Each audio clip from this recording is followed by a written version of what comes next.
అందరికీ నమస్కారం. ఈరోజు మనం చెప్పుకోబోతున్న కథ పేరు సుప్రభాతం. రచయిత హోతా పద్మినీదేవి.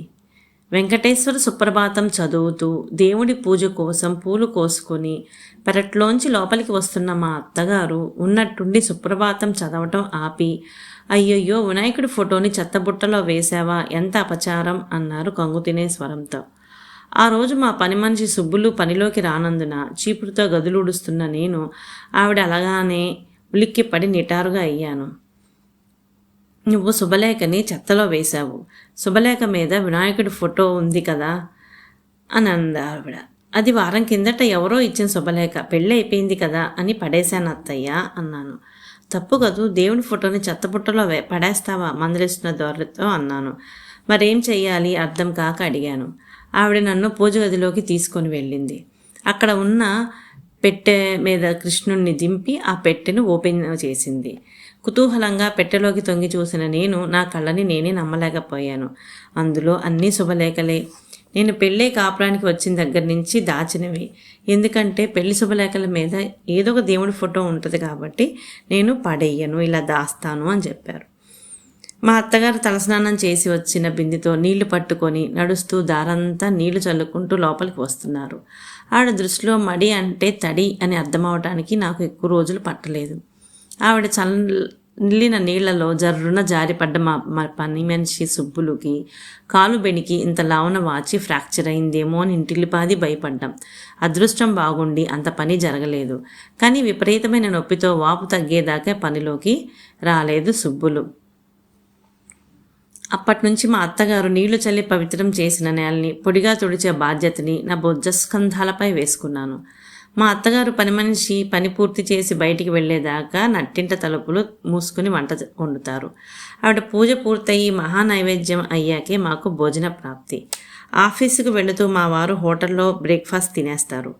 ఆఫీసు మా ఇంటికి దగ్గరే కాబట్టి మధ్యాహ్నం 1 గంటకి భోజనానికి ఇంటికి వస్తారు.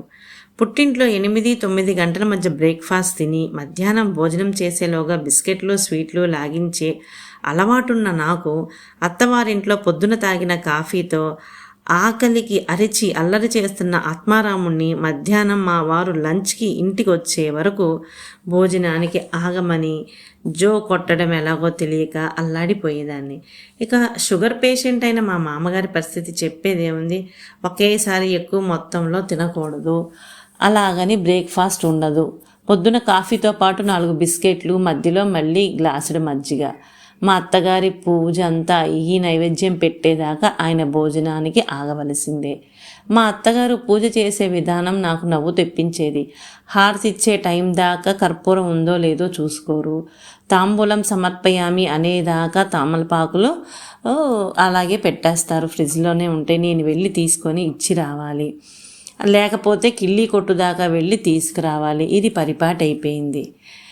ఆవిడ ఆ రోజు భోజనం అయిన తర్వాత, అమ్మాయి రేపు ముత్తైదువుకి భోజనం పెట్టి చీర జాకెట్ పెట్టాలి. చీర నా దగ్గర ఉంది, బజార్కి వెళ్ళి గాజులు పూలు పట్టుకొని తీసుకొనిరా అన్నారు మా అత్తగారు. నేను సరేనని బజారుకి వెళ్ళి ఆవిడ చెప్పినవి కొన్ని తెచ్చిచ్చాను. మరునాడు మా అత్తగారు పూజకి ఉపక్రమించబోతూ చెప్పారు, పార్వతమ్మ గారు వస్తా అన్నారు, ఆవిడ వస్తే లోపలికి తీసుకొనిరా అని. అలాగే అత్తయ్య అన్నాను. దసరా నవరాత్రుల్లో మా అత్తగారు ప్రతిరోజు ఒక ముత్తైదువుకి తాంబూలం జాకెట్ గుడ్డ ఇస్తారట. ఆఖరి రోజున ఒక ముత్తైదువుకి చీర పెడతారట. ఆ ఉదయమే ఆవిడ పసుపు కుంకుమలతో పాటు పళ్ళెంలో పెట్టిన చీరను చూసి ఆశ్చర్యపోయాను. చవక రకం వాయిల్ చీర అది. మా మనిషి కోసం కొన్నారు. మరీ నాసిరకంగా ఉందని తనకొద్దని సుబ్బులు మొండికేస్తే తీసి పక్కన పెట్టేశారు. మా ఇంట్లో అప్పుడప్పుడు వంట చేయడానికి వచ్చే పేద ముత్తైదువ పార్వతమ్మ గారికి ఇలాంటి చీర, ఇంకొంచెం మంచి చీర పెట్టచ్చు కదా అనిపించి బాధ అనిపించింది.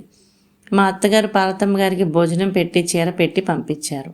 పాపం ఆవిడ అదే మహద్భాగ్యం అన్నట్టు పొంగిపోతుంటే ఆవిడికి నా దగ్గరున్న డబ్బుల్లోంచి 500 ఇచ్చి చీర కొనుక్కుందామనే కోరికను బలవంతంగా అణుచుకున్నాను. పార్వతమ్మ గారి దృష్టిలో మా అత్తగారి విలువని దిగజార్చడం నాకు ఇష్టం లేదు. ఇలాంటి ఉదాహరణలు ఎన్నో చెప్పగలను. కొన్నిటిని చాదస్తంగా, మరికొన్నిటిని ఆవిడ పెద్దరికాన్ని గౌరవిస్తూ పట్టించుకొని మేము కంచాల్లో వదిలేసిన ఎంగిలి కూరల్ని తీసి సుబ్బులోకి ఇవ్వడాన్ని మాత్రం సహించలేకపోయాను. ఎంగిలి తినటం అష్టదరిద్రాల్లో ఒకటి. పని మనిషే కదా అని ఎంగిలి పెట్టకండి అత్తయ్య అన్నాను. సింగినాదం, మనం పెట్టడమే మహా అదృష్టం దానికి. ఇంత రుచిగా వండుకోవటం దానికి చేతనవుతుందా అన్నారు ఆవిడ తేలిగ్గా. ఆవిడ్ని మార్చడం నా వల్ల కాదనిపించింది ఆ క్షణంలోనే. నేను రేపు హనుమాన్ చాలీసా 108 సార్లు పారాయణం చేయాలనుకుంటున్నాను చెప్పారు మా అత్తగారు. నా గుండె గుబేలు మంది. మామూలుగానే ఆవిడ పూజ చాలా లేట్ అవుతుంది. అందులో లలిత విష్ణు సహస్రనామ పారాయణం పూర్తయ్యేసరికి రోజు 1 గంట అవుతుంది. ఇక రేపటి సంగతి అంటే మధ్యాహ్నం 3 గంటలు దాటుతోంది కాబోలు అనుకుంటూ బాగా లేట్ అయిపోతుందేమో మామయ్య గారికి భోజనం అన్నాను నసిగేస్తూ. నేను పర్లేదు, రేపు శ్రీకాంత్ ఆఫీస్కి సెలవే, మీరు ముగ్గురు హోటల్ నుంచి టిఫిన్ తెప్పించుకొని తినేయండి అన్నారు. బతుకు జీవుడా అనుకున్నాను. మరునాడు స్నానానికి వెళ్ళొచ్చిన నేను హాల్లోకి రాకుండా గదిలోనే కూర్చున్నాను. మరో 1.5 గంటల తర్వాత సుజాత అగరొత్తులు తెచ్చిపెట్టు పూజ గదిలో నుంచి మా అత్తగారు బిగ్గరగా అరిచారు. హాల్లో టీవీ చూస్తున్న మా వారిని పిలిచి బజారుకు వెళ్ళి అగరొత్తులు తెమ్మని పురమాయించాను. మడి ఆచారం పాటించే మా అత్తగారు నెలలో ఆ 3 రోజులు నన్ను వేరే కూర్చోమని మా పెళ్ళై నేను 3 నిద్రలకి అత్తవారింటికి వచ్చినప్పుడే చెప్పారు. ఆవిడ నమ్మకాన్ని గౌరవించే నేను ఆచారం పాటిస్తున్నాను. బ్రేక్ఫాస్ట్ తిన్న 1 గంట తర్వాత మామయ్య గారు షుగర్ టెస్ట్ చేయించుకోవటం కోసం హాస్పిటల్కి వెళ్ళారు. గదిలో కూర్చొని పుస్తకం ఏదో చదువుకుంటున్న నాకు ఆయన బ్లడ్ టెస్ట్ కోసం వెళుతున్నారని మా వారితో చెప్పటం, నేను స్కూటర్ మీద తీసుకెళ్తాను నాన్న, ఒక్కరూ వెళ్ళకండి అని మా వారు బదులు చెప్పడం నాకు వినిపించింది. ఎందుకు లేరా, నేను వెళ్ళగలను. మీ అమ్మ పూజ మొదలుపెట్టింది. అగరత్తులకి హారతి కర్పూరానికి నిన్ను షాపుల చుట్టూ తిప్పుతూనే ఉంటుంది. నీ ఇంట్లో ఉండు అని అంటున్నారు మామయ్య గారు. మా వారు బజారుకు వెళ్ళి అగరొత్తులు తెచ్చారు. షరా మామూలే, ఫ్రిడ్జ్ నుంచి తమలపాకు తెమ్మంటాం మా వారు ఫ్రిడ్జ్ దగ్గరికి వెళ్ళటం నాకు తెలుసు. మరో నిమిషం తర్వాత అమ్మ ఎందుకలా అయిపోతున్నామని గాబరాగా మా వారు పిలవడం వినిపించింది. ఏమైందోనని హడలిపోయి నేను స్థితిని మర్చిపోయి పూజ గది వైపు పరిగెత్తాను. మా అత్తగారు ఒక పక్కకి ఒరిగిపోయి ఉన్నారు. సుజాత నీళ్లు తీసుకురా అన్నారు మా వారు. మా అత్తగారి మడి మంట గలపనా అని నేను సందేహిస్తుంటే ఆయన మళ్ళీ చెప్పారు, వెళ్ళి త్వరగా నీళ్లు తీసుకురా. నేను వంటింట్లోకి పరుగులాంటి నడకతో వెళ్ళి చెంబుతో నీళ్లు తెచ్చి ఆయనకి అందించాను. ఆయన వాళ్ళమ్మ ముఖం మీద నీళ్లు చల్లి ఆ చెంబులోని నీళ్ళని కొంచెం కొంచెంగా ఆవిడ నోట్లో పోశారు. ఆవిడ మెల్లిగా గుటకలు వేసింది. వద్దంటే వినదు. నిన్న శనివారం ఉపవాసం, ఇవాళ ఏకాదశి ఉపవాసం, నిస్త్రాణ వచ్చి ఉంటుంది. వెళ్ళి వేడిగా కాఫీ కలిపి పట్రా. నేనా అన్నాను అప్రయత్నంగా. ఏం మంచినీళ్ళు తీసుకురాలేదా? కాఫీ తెస్తే ఏం? ఆయన అలా అనేసరికి ధైర్యంగా వంటింట్లోకి వెళ్ళి కాఫీ కలిపి తెచ్చి ఆయనకి గ్లాసును అందించాను. ఆయన వాళ్ళ అమ్మ తలని గుండెలకి ఆనించుకొని మెల్లగా కాఫీ తాగించారు. అప్పటికి సత్తు వచ్చి ఆవిడ లేచి సరిగ్గా కూర్చుంది. అయ్యయ్యో, ఇంకా నా పూజ పూర్తి కాలేదు, నన్ను ఎందుకు ముట్టుకున్నావురా? నువ్వు కళ్ళు తిరిగి పడ్డావు, వద్దంటే వినవు కదా. నిన్న ఉపవాసం, ఇవాళ మళ్ళీ చిరుకోపంగా అన్నారు ఆయన. నీ ఆరోగ్యం ఏమవుతుందమ్మా? వెరీ నాగన్న, నాకేమీ అవదురా. అయినా ఎప్పుడైనా వంటింట్లోకి వెళ్ళి కాఫీ వెచ్చబెట్టుకున్నావా? ఇప్పుడు నాకు కాఫీ కలిపి తెచ్చావు. మనలో మనమాట, కాఫీ అద్భుతంగా ఉందిరా అన్నారు. కాఫీ కలిపింది నేను కాదు, సుజాత. మా వారు సత్యహరిశ్చంద్రుని వారసునిలా నిజం చెప్పేశారు. ఏమిటి? తేలు కుట్టినట్టు ఉలిక్కిపడిన ఆవిడ అప్రయత్నంగా లేచి నిలబడ్డారు. కాఫీ సుజాత కలిపిందా? తను బయట ఉంది కదట్రా. మా వారు లేచి నిలబడ్డారు. క్షమించమ్మా, ఈ పరిస్థితిలో ఏం చేయాలో తెలియక. అయ్యయ్యో, ఎంత అనాచారం జరిగిపోయింది. అది కలిపిన కాఫీ నువ్వు నా చేత తాగించి నన్ను మైలు పట్టించావు. ముందు నీ ఒంటి మీద ఉన్న బట్టలు తడుపుకొని తలస్నానం చేసి తర్వాత జంజ మార్చుకో. నేను కూడా తలస్నానం చేసి వచ్చి దేవుడిని మంత్రజలాలతో సంప్రోక్షించి మళ్ళీ పూజ మొదటి నుంచి చెయ్యాలి. ఆవిడ లబలబలాడుతూ పూజ గదిలోంచి బయటకు వచ్చి హాల్లో గోడ కానుకొని నిలబడి నన్ను తీక్షణంగా చూశారు. వంటింట్లోకి ఎందుకు వెళ్ళావు? ఆగ్రహంతో అడిగారు. మీరు శోష వచ్చి పడిపోయారని. ఏం, నేను చచ్చిపోతాను అనుకున్నావా? మీ అబ్బాయి కాఫీ కలపమంటే అపరాధిలా తల వంచుకున్నాను. వాడికి తెలియక చెప్పాడనుకో. నీ బుద్ధి ఏమైంది?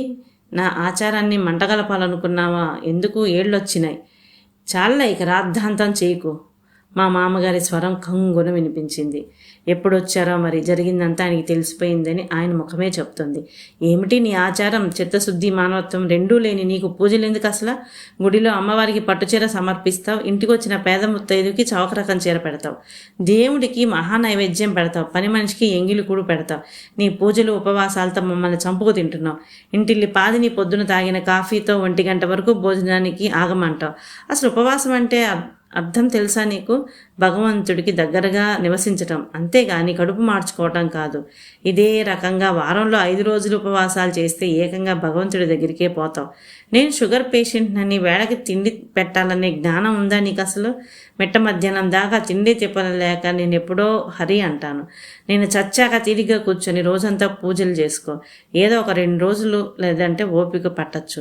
ఇదెక్కడి కర్మ? పూలేని సర్దుకుపోతుంటే నరకం చూపిస్తున్నావు. మామయ్య గారు ఒళ్ళంతా చెమటతో దిగ్గారుతుండగా అక్కడున్న సోఫాలో కూలబడ్డారు. ఏమండి? మా అత్తగారి పిలుపు ఆక్రందనలా ఉంది. గబాలన ముందుకొచ్చి ఆయన్ని పట్టుకున్నారు. నాన్న అంటూ మావారు. సుజాత, చూస్తూ నిలబడతావేంటమ్మా? మీ మామగారికి షుగర్ డౌన్ అయినట్టుంది.